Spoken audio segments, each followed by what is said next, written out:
Mapagpalang araw po sa ating lahat. Ako si Godfrey Quizon and this is my devotion for today, July 24. At ang topic po natin for today is gaano kaganda ang plano ng Diyos or perfection. So, ano po ba yung perfection? Perfection po is the doctrine that God fully possesses every excellent quality to the highest degree and lacks nothing that is desirable or good. Is perfectly holy, perfectly wise, perfectly loving, perfectly just, without flaw, without deficiency, without change. God's perfection is not just the sum of His attributes, it is the harmony of all His attributes working together without contradiction. His plans are perfect, His timing is perfect, His character is perfect, and in Christ, He is making His people perfect, not by their merit, but by His sacrificing grace. So, ibig sabihin po nito, ating Panginoon, we must not doubt our Lord.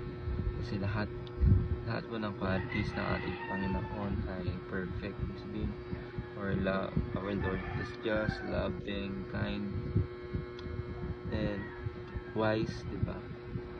So, sabihin walang flaw ang ating Panginoon. And kung tayo po na mga Christians na minsan or madalas yung ating mga plano sa buhay tayo nagdidikta, and ako po guilty rin ako dito, na kung saan akala natin mas maganda yung plano natin yan sa plano ng ating Panginoon. Of course, tayo po ay nagkakamali doon. Mas maganda po palagi 100% all the time yung plano po ng ating Panginoon para sa atin. Kasi yung ating mga plano minsan detrimental yan sa atin. Of course, yung magiging consequences yan kasi hindi naman natin alam lahat. Pero kung magtitiwala po tayo sa ating Panginoon na alam niya lahat, diba? Ayun yung dapat talaga natin gawin.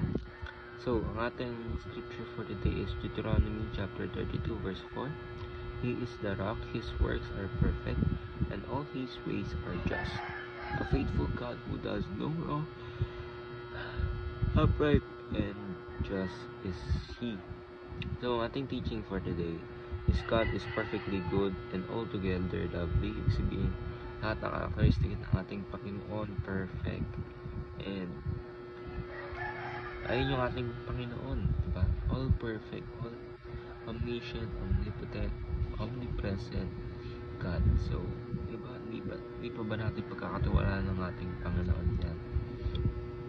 Second teaching is God is perfect in wisdom and power. Of course, God is all powerful, can gawin lahat. And God is wisdom. Alam ng Diyos lahat. Alam talaga ng Diyos ang lahat kasi siya ay omniscient. Alam niya yung nangyayari. At kung nangyayari ngayon ay present. Third teaching naman po is God is forming Christ in us towards perfection. Ibig sabihin, dapat tayo sumunod lagi sa ating Panginoon sa Kristo para mag-reflect kung sino ba yung Diyos natin or ano ba yung ating paniniwalaan sa ating Panginoon sa Kristo. So, lagi natin natandaan na plano talaga ni Lord yung dapat natin unahin every second, every minute of our lives. So, ayun lang po. Kasi Godfrey Quizon and this is my devotion for today, July 24. Sana po yung mga magandang tutunan. Ayun lang po.